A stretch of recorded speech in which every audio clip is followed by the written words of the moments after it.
Hello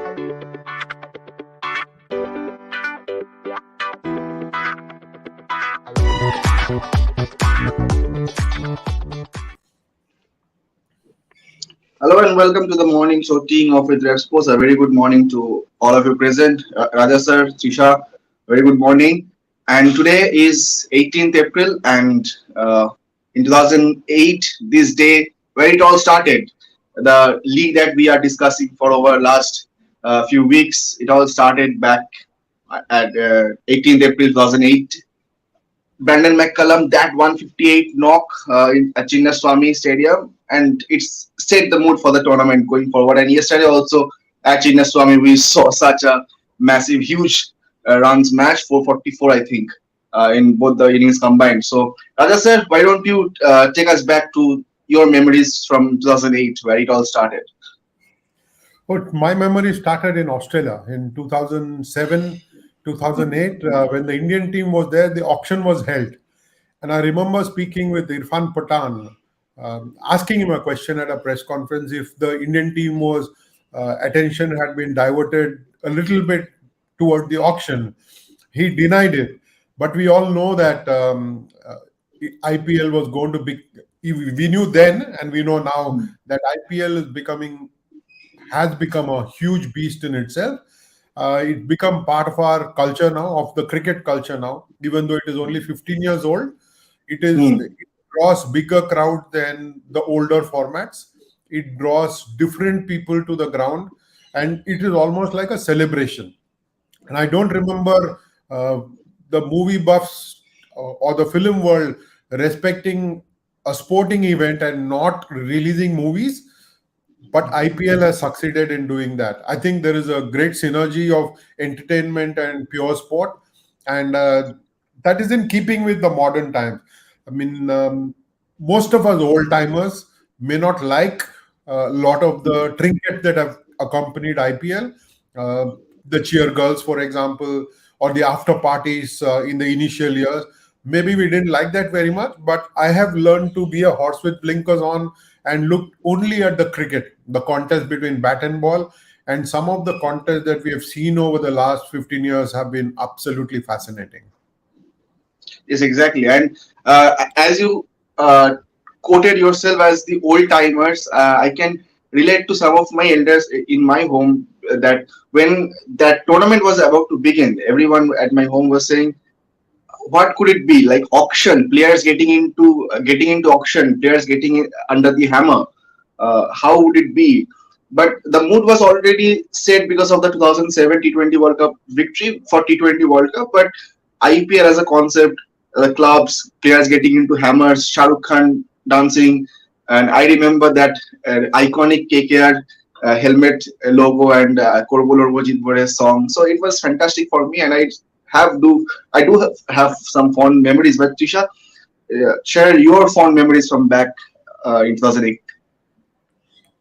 I think obviously, as Raja sir said, we were also wondering, like I was also wondering, what can IPL, I mean, how is it going to be? We do know domestic tournaments and all that, but IPL was kind of a mixture, right? And somewhere I was a little confused because in my head, like in WPL, I was saying that, at times what happens when you're concentrating on international cricketers, you might forget Indian domestic cricketers. And all that was going in my mind. And then the first match happens, and obviously, Brandon McCullum just took it away. And it became some sort of a beast, honestly.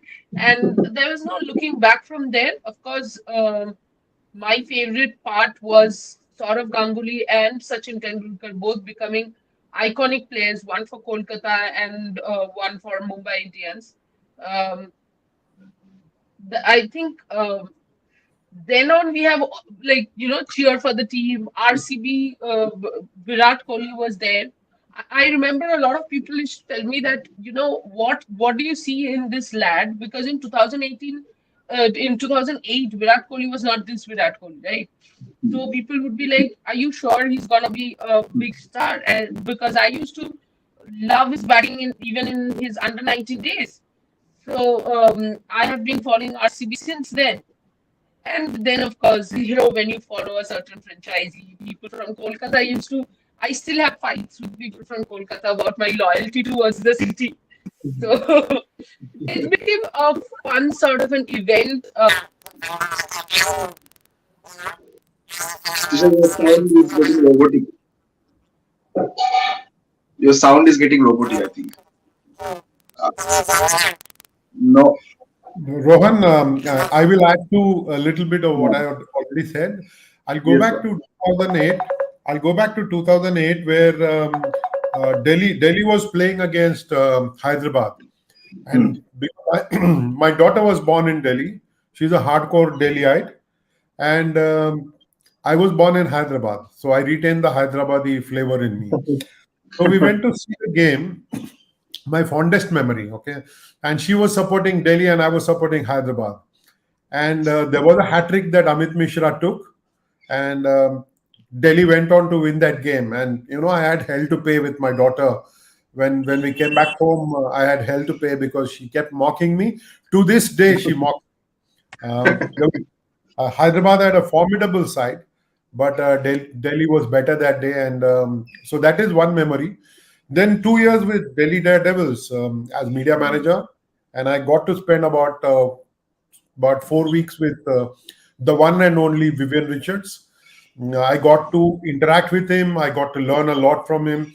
I learned a lot on just watching him deal with some of the younger players, which is truly amazing. And there was one game he just landed, and he came to the team meeting, and the team had lost 5 games in a row. Mahela Jayawardene was captain that year. Team had lost 5 games in a row, just like it is lost five now. So he said that sometimes you have to fake confidence. Even though you've got doubts in your mind, you go into the field believing that you're the best.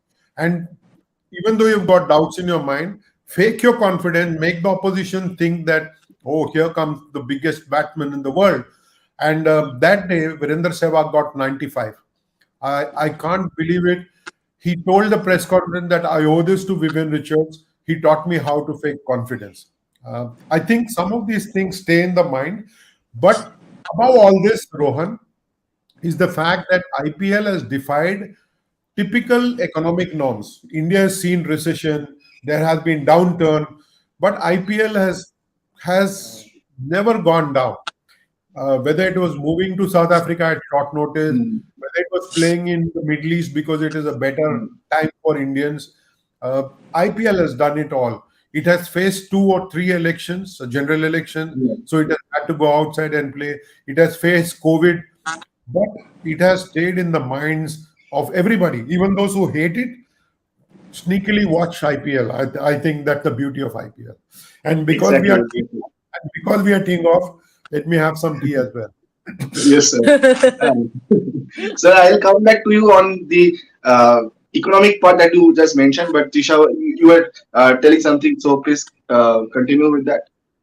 Yeah, as I was saying, I think also I remember Rahul Dravid was in Bangalore, and my sister is a huge fan of Rahul Dravid. I don't know how much was she interested in cricket because she doesn't care much about cricket, but Rahul Dravid was he still is, I Hmm. think I had written something about Rahul Dravid's coaching, and I got the stick from my sister that you cannot write this about Dravid.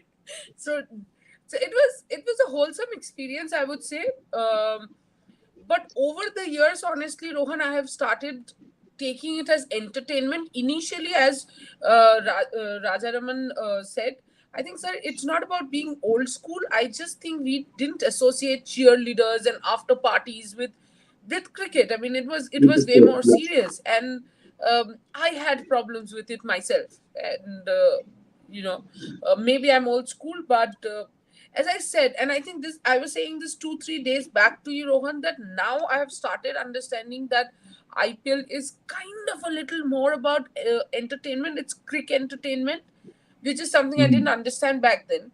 And the cricket part I did understand, but the entertainment part didn't really amuse me. But again, yeah, I mean, we have grown with the IPL as well. Exactly. And in this note, I have one. I always get into debate with my father on this because I always tell him that I don't like the concept of franchise sport as a whole. I used to say this. I don't like the franchise because in this point I am also a bit old school. I used to like the traditional Ranji trophies, I leagues, not ISLs.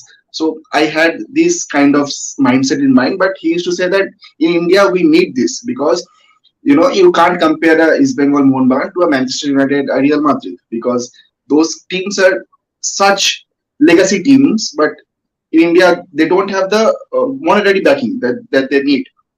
So IPL, the first IPL teams were like 300 crores valuation, and now Lucknow Super Giants, Sanjeev Goenka bought it for 7,000 crores. So, and after IPL, these franchise competitions became so famous that in football we have ISL, Pro Kabaddi, Pro Badminton, Pro Volleyball. So it is the Now we have Pro intent. Panja also. Pro Panja also. Yesterday I was seeing a tournament, pillow fighting tournament, but that is also a professional pillow fighting tournament. I don't know why. But yes, so this IPL has given rise to so many franchise tournaments and developed the sporting economy as a whole. So, Raja sir, would you like to say something on this? Surely. IPL itself was born out of ICL, right? Hmm. We had ICL preceding IPL in India, and Hmm. as a cricket league, hockey had a Hmm. franchise league, even though all franchises were owned by the Indian Hockey Federation back then. Hmm. So there were precedents. It is not as if and football, for example, Kolkata football. While we may not call it franchise-based football, even the what is it called? The Indian League. It is called, right, in Calcutta. It was used to be It called was the Football League, right? It the used to be National Football League was there, but that was correct. not So the franchise system. they're That all was private teams, right? They're all hmm, privately owned. private teams. So, Yeah. in some ways, club-based sport has been dominant in India. It is one route to achieving international success for a lot of sport. But IPL has been really brilliant in terms of defying the norms of economics. Because Hmm. I think in 2008 or 2009, we knew that there was a downturn, and Hmm. IPL had to move to South Africa. Massive challenges. The second auction and the third auction really proved that there was money in this game, and people are pumping in more and more money. Look at how the not just the valuations, look at how the broadcast and media rights prices have gone up. Look at how central revenues have gone up. Hmm. Even though player salaries haven't gone up by as much, the IPL economy is booming, and look at the number of jobs that it is creating every year. Look That's at how many people are dependent for they work for 6 weeks and make enough money for 6 months. So that is the kind of economy that IPL is. It has defied a lot of traditional norms. It challenges economists to understand what it is all about. But at some level, the worry is that a betting culture is being created more and more. But I think that is a discussion for a different date. IPL, we must celebrate because it is the 15th anniversary today. It has done really well. It has caught the imagination of a lot of people. And if a 62-year-old is getting into a conversation with you, Rohan, it tells you what IPL is really capable of. It brings people together. You might have debates with your father, but at the end of the day, you're watching the game with him. The television set or the TV screen or the phone screen are all tuned into IPL, and I think that is exactly. the hallmark of what IPL is capable of. Exactly. And however much you debate, you oppose, but you have to watch IPL because it drags you towards it. The kind of matches that we are getting, leaving all the other aspects, the matches only. So yesterday we had the cracking match. Oh my god. So Don't Trisha, remind me. Don't remind me. Trisha, I was going to because you are The, wearing yellow also. You are not wearing sorry, yellow. Ron. The only thing IPL does is it confuses memory. It plays tricks with memory. You do not know who took which catch, which year against which team. Whereas in Test matches Oh and all, you will yes. remember a lot. Uh, IPL is such fast and furious action that you don't Hmm. always remember some of the best things. We all remember Brendan McCullum, but if I ask who the second person to score an IPL century was, nobody will remember. I mean, a very few will remember, the diehards will remember, but it comes at such a fast pace that the mind Hmm. doesn't get time to process some of the great things. We've seen some superb fielding in IPL. I think that has lifted the standard of the Indian cricket team as well. The fielding standard, I think that's one of the greatest gifts that IPL has given to Indian cricket. Exactly, and I think this fast pace is also a different reason that gained the popularity in India, because in India, the kind of work other than sports we are having, it's so fast paced and we don't have much time. So these 3 hours of entertainment each day actually attracts the fans also. When I was working in football, I was talking with the AIFF dadas I had. They were also telling that I League was so slow paced, and uh, they had to bring up a new concept of franchise ISL tournaments. So to bring that color, the entertainment part that the fans want, and we have seen the difference between these two leagues. So it's also obviously a separate issue. We have a Brandon McCullum bite from talking about the first match. We will play it before I go to Trisha for the yesterday's match. How she felt, and she wears yellow, by the way. Well, Swapnil, can we please have the Brandon McCullum clip as he talks about the first match of from Chinnaswamy?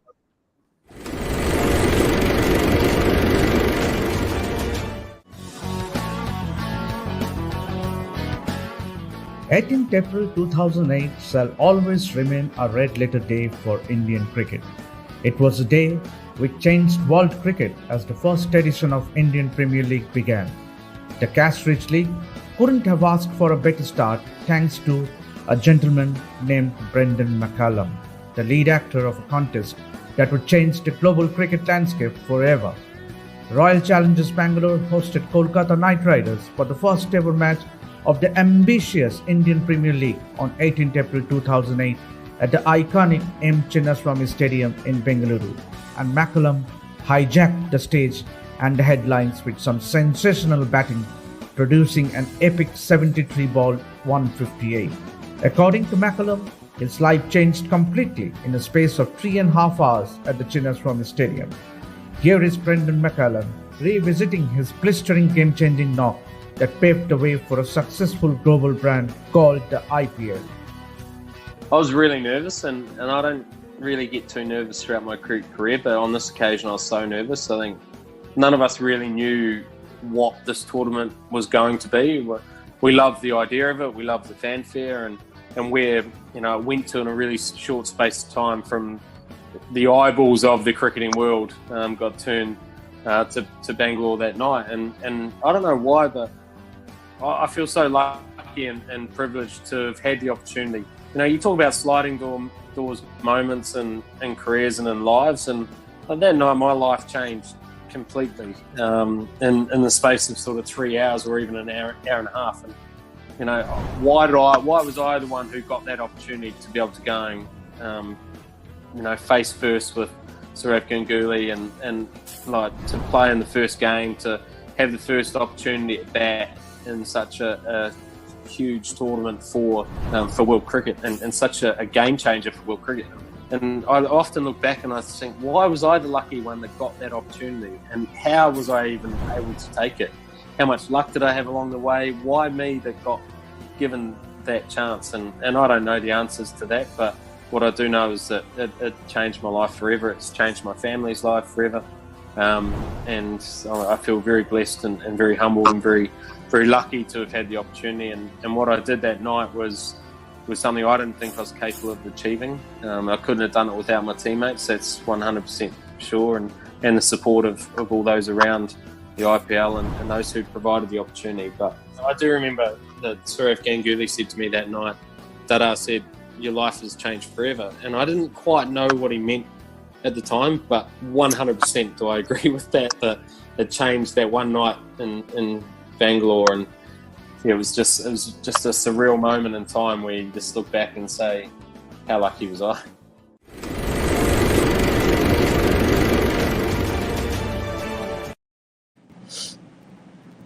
I really like it when he says it changed my life, it changed my family's life forever.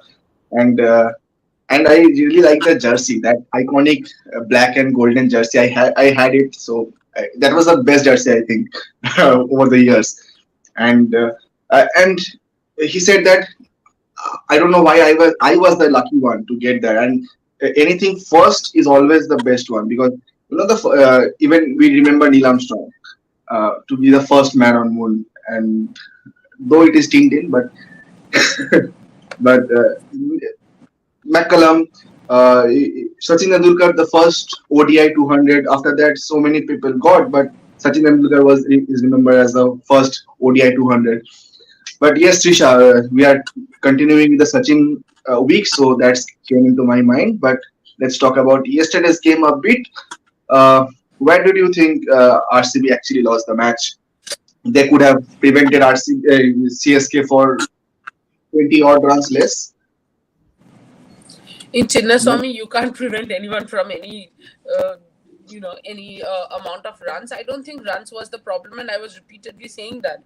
See, the fact that that RCB got that close tells you that runs was never the problem. I think Hmm. one of the biggest problems is RCB's impact player.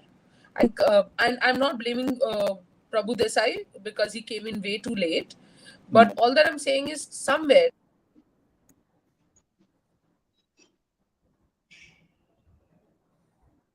Trisha, you got mute again.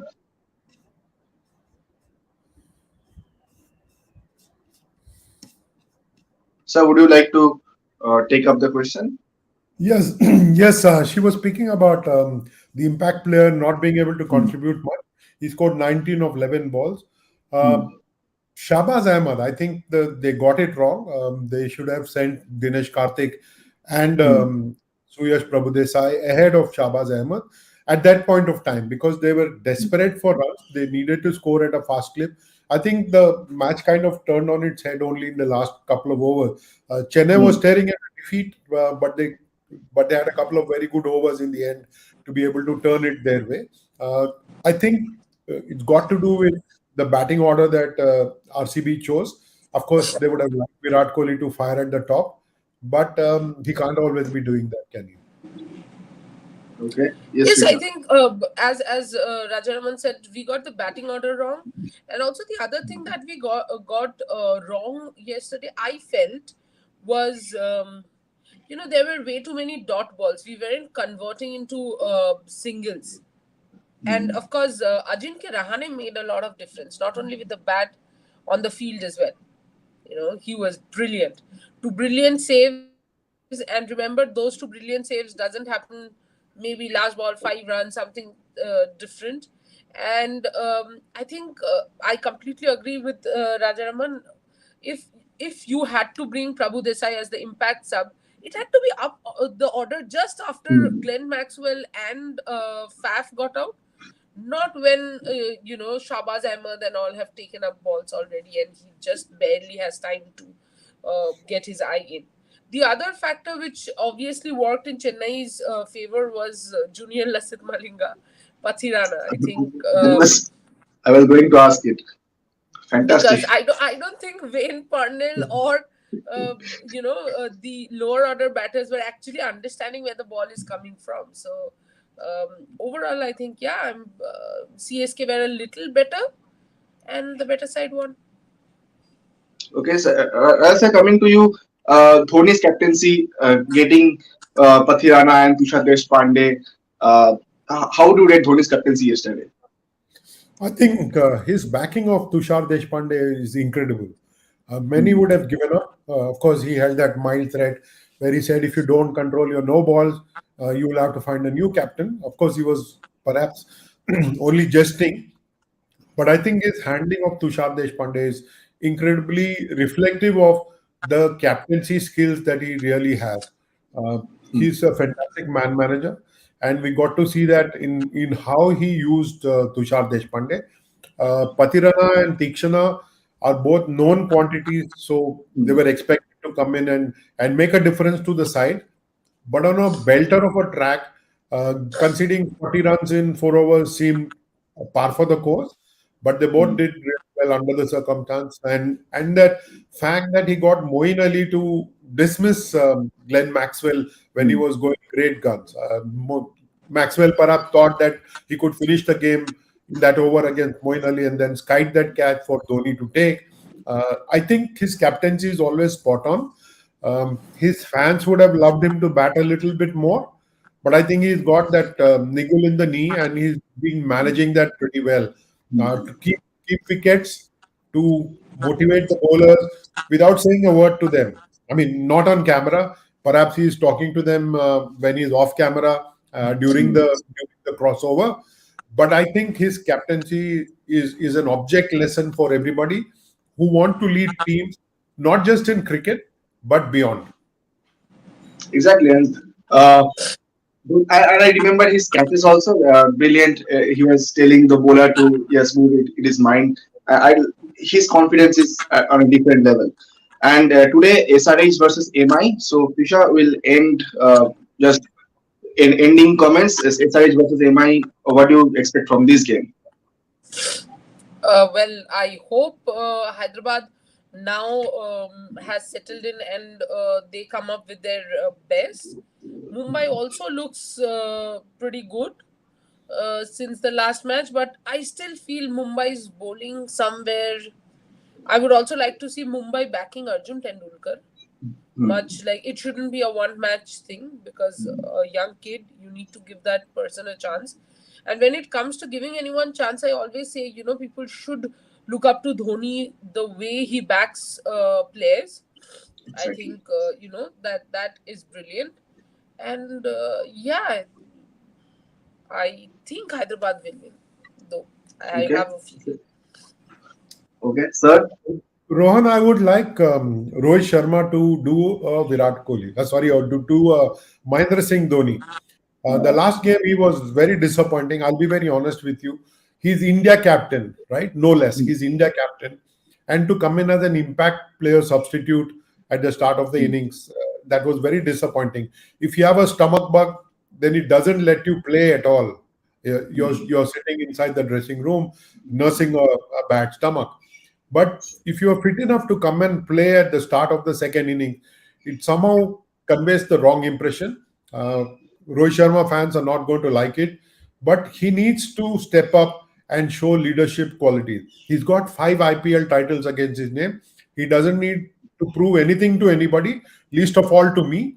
But if you are going to be leader, if you're going to be remembered as a leader, if you want to be remembered as a leader, you will step up and play every game and not sit out and let Surya Kumar Yadav or anybody else lead the team and then come back and play as an impact substitute.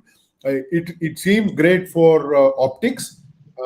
It seemed great for debates, but it did not leave a very good taste in the mouth of old-fashioned blokes like me. Okay. So your prediction, sir? Today for today? I would love Hyderabad to win. Teams that do not seem to respect the game will end up on the losing side. I wish Mumbai Indians luck in my hometown, but I think Hyderabad is coming back. Both teams have got only 4 points each, just 2 wins each. They're desperate to move from the bottom half to the top half. May the better side win, but I think Hyderabad's got the edge today. Okay. So thank you, Radha, thank you, Trisha, for joining. And we are celebrating Sachin's week and lots coming up on Sachin Tendulkar. So keep following our social media handles. And for the viewers, we all have fond Sachin memories. So send us your fond memories of Sachin in a video. You follow our social media handles. We'll have the email ID given there. Send it there. And on the day, 24th, we will announce the lucky winners and lots in store for you. So that's all for now. You can see the email address. Yeah. So that was at gmail.com. It's a great way to engage fans. I think they will love it. Yeah. Exactly. And some surprises also wait for you. So please do keep watching our social media handles and websites for all the written pieces and contents that we provide. So that's all for now. Thank you, Raja. Thank you, Trisha, for joining. We'll be back again tomorrow with the team of you. Thank you. Thank you. Thank you. Thank you.